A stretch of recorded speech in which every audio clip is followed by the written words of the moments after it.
Hello, my friends, YouTube. It's Flash with Flash RV Transport. I haul for Indiana Transport. Um, this is my first video. I've been trying to do one, and just things didn't work out. Mr. Tennessee introduced me when we went to California and said I was going to put out a video. Well, I tried, but I didn't like it. So anyway, I'm just sitting here waiting on tomorrow in Goshen, Indiana, try to get me a load. So let me tell you how I got into RV transport. Okay. I came home from work one day, and the job that I had, I ran the used car reconditioning department, and also the new vehicles coming in. My team and I were responsible for getting everything PDI'd, get them on the lot so they could sell them. And kind of stressful at times, but I worked with good people and I really enjoyed it.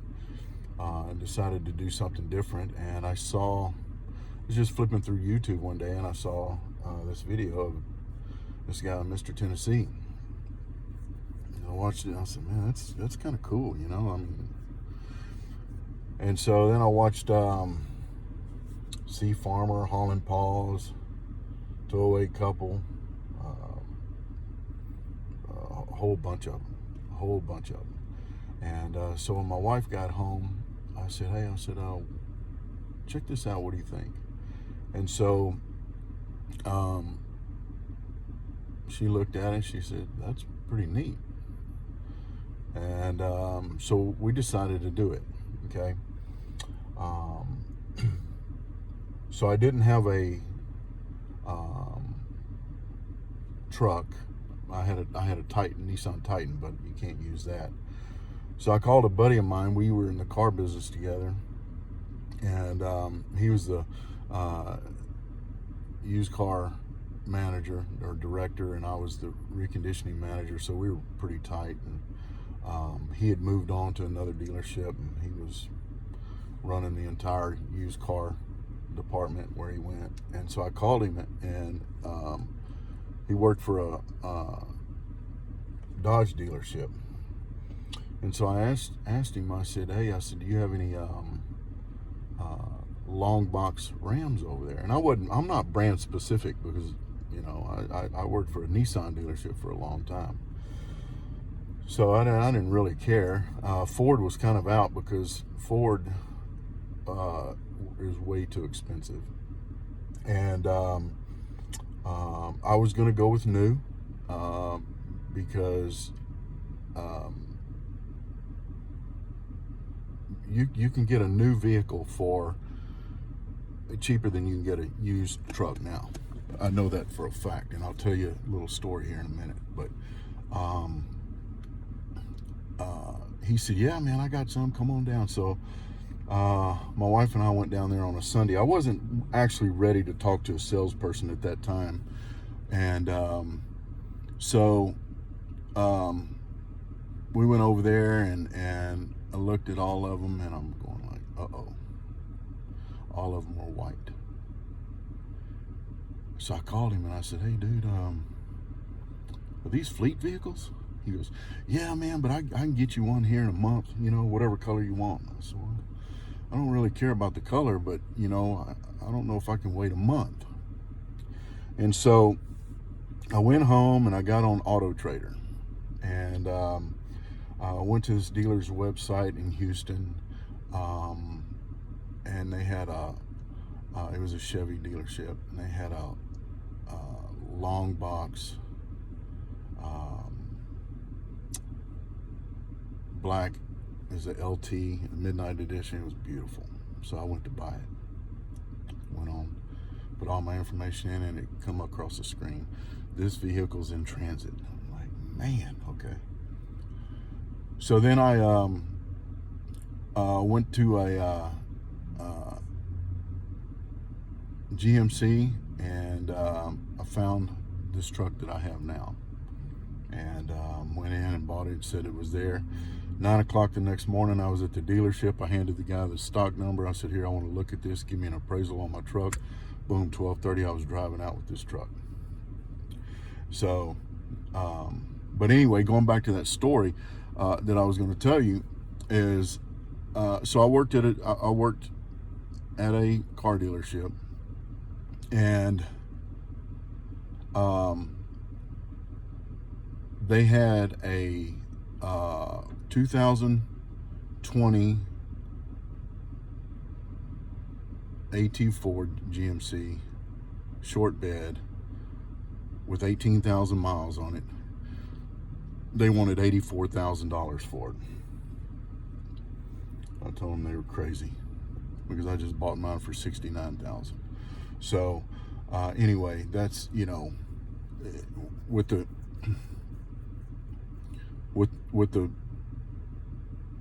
vehicles nowadays, you know, you really got to look to see what you're getting, you know, and some people's preference is used, and that's fine, you know. I just prefer new because I know that how I take care of my vehicles. So anyway, got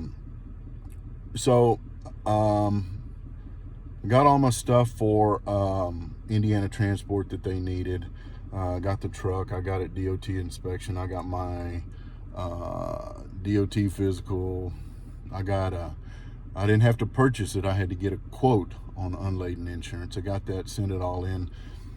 They said, you're good to go. Good. You can give your 2-week notice. So I did. So it was getting about time where I was fixing to exit the dealership. And so I emailed my recruiter and I said, hey, I'm getting ready to come up there. What is the best day, Tuesday or Thursday? He said, nope, we're only doing orientation 1 day a week. That was on a Wednesday. So I had to come up to Indiana and I had to get my truck outfitted. I got a 91-gallon auxiliary tank, my toolbox, and then my weight distribution hitch and bars. So I did not get a fifth wheel. I do not have one yet. I'm going to get one.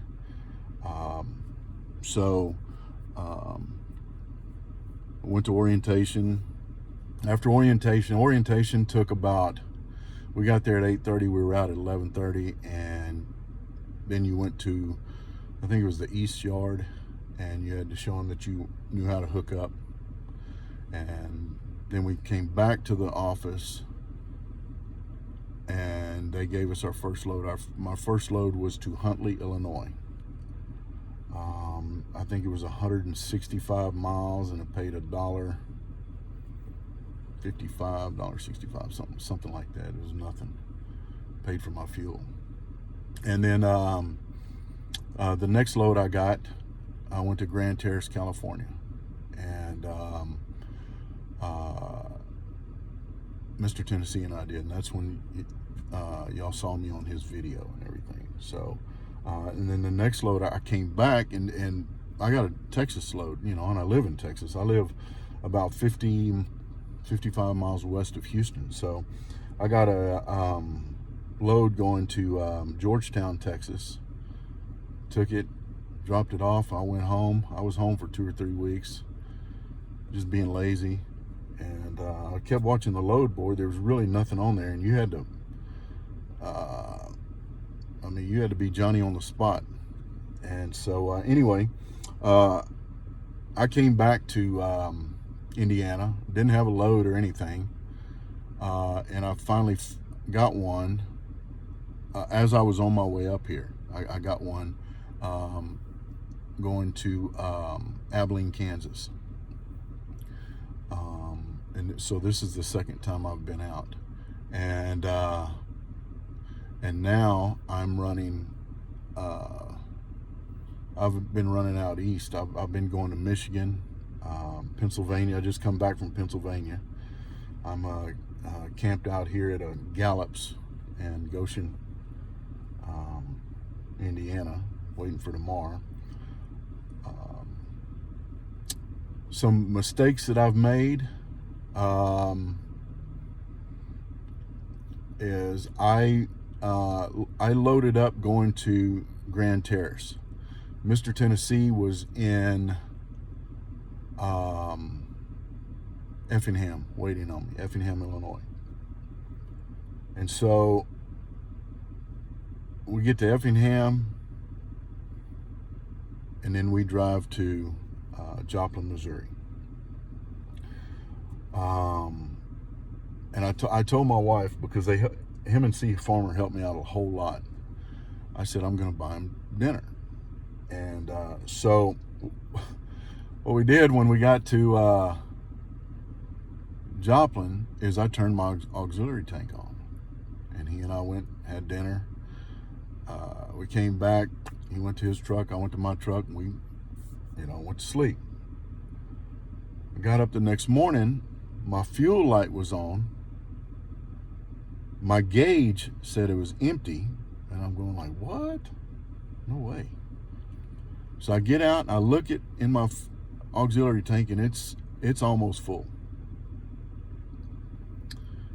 I left my auxiliary tank open. That was the problem. And so he told me, he said, don't worry about it, we'll take care of it. And so we drive halfway across Oklahoma, and then we get out, we unhook the negative cables on the batteries, let it sit for like 15 minutes, put everything back together, and boom, run like a champ. I was kind of worried though. It was a brand new truck. And at that point in time, it had, 1,800 miles on it maybe. Now it's got 16,608 miles on it.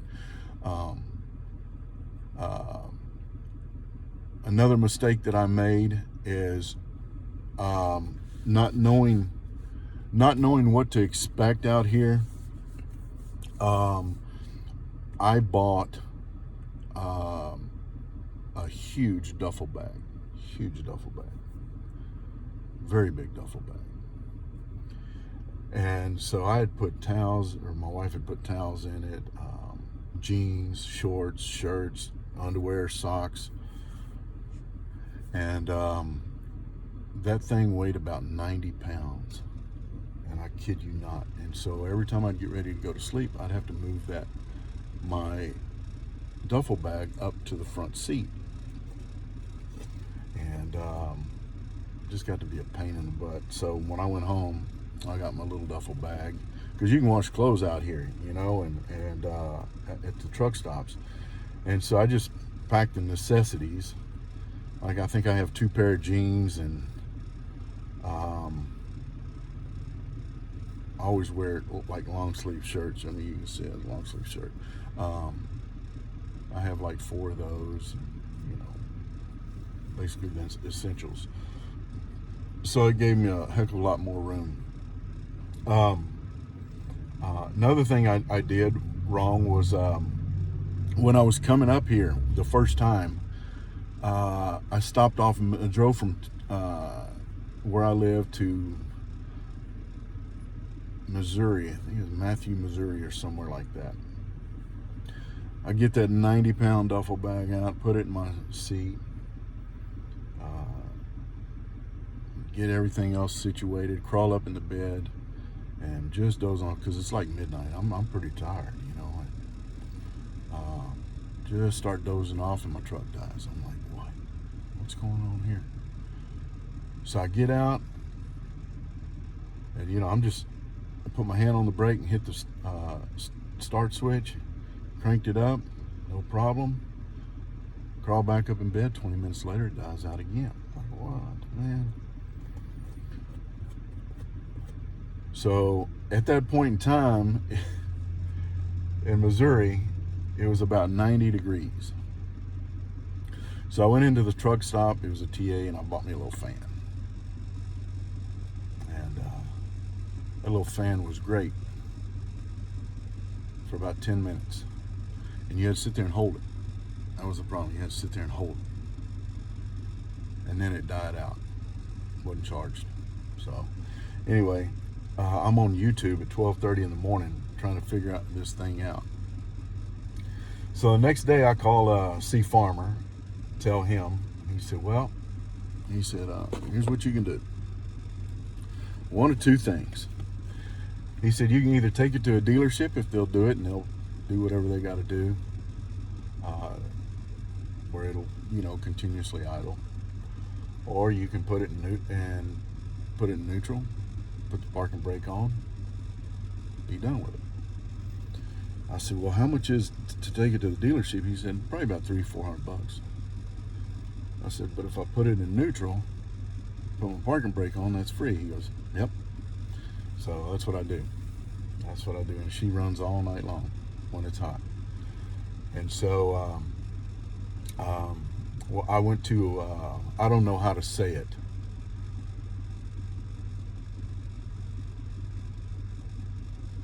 And I know I'm saying this wrong. So it's Emsling, Michigan. I had to go around Lake Michigan, and I had to go around Lake Superior.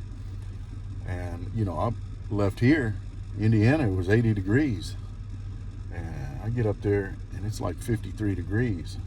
And all these people they're just running around in t-shirts and everything, and I'm like freezing to death because I got shorts on, and I'm from Texas, and where I come from, it's 80 degrees on Christmas Day, and that's no joke. I wear shorts, and so I'm not used to that cold weather. But anyway, that's what I do is I didn't idle up there, when it was 53, because you didn't need to. I needed 2 blankets to cover up with. So anyway, so when I came back the second time, like I went to Abilene, Kansas, and I've been to Birch Run, Michigan, which is like 200 miles, Emsling, Michigan. Then I've taken 2 loads to Pennsylvania, and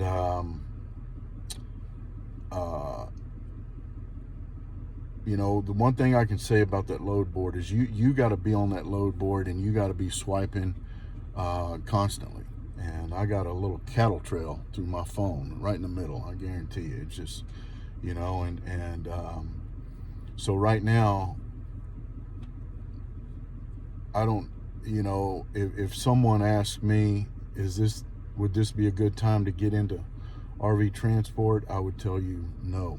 I would be upfront and honest with you. I know right now, Mr. Tennessee is, I don't know if he's in Utah or Washington. And then C Farmer is at home. He had some stuff to do at home. It's a cat fight on the load board, and you got to be Johnny on the spot with it. And so the thing is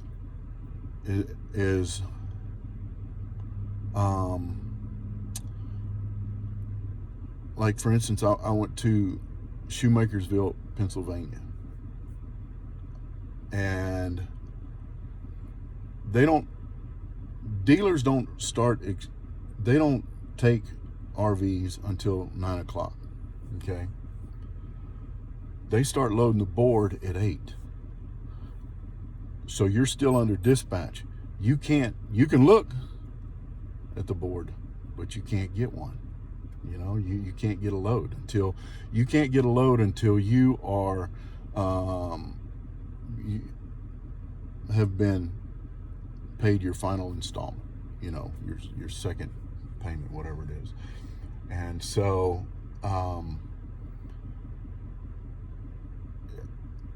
if you go somewhere and you sit it and wait till 8 o'clock, you start hitting the load board, man, because I'll tell you this.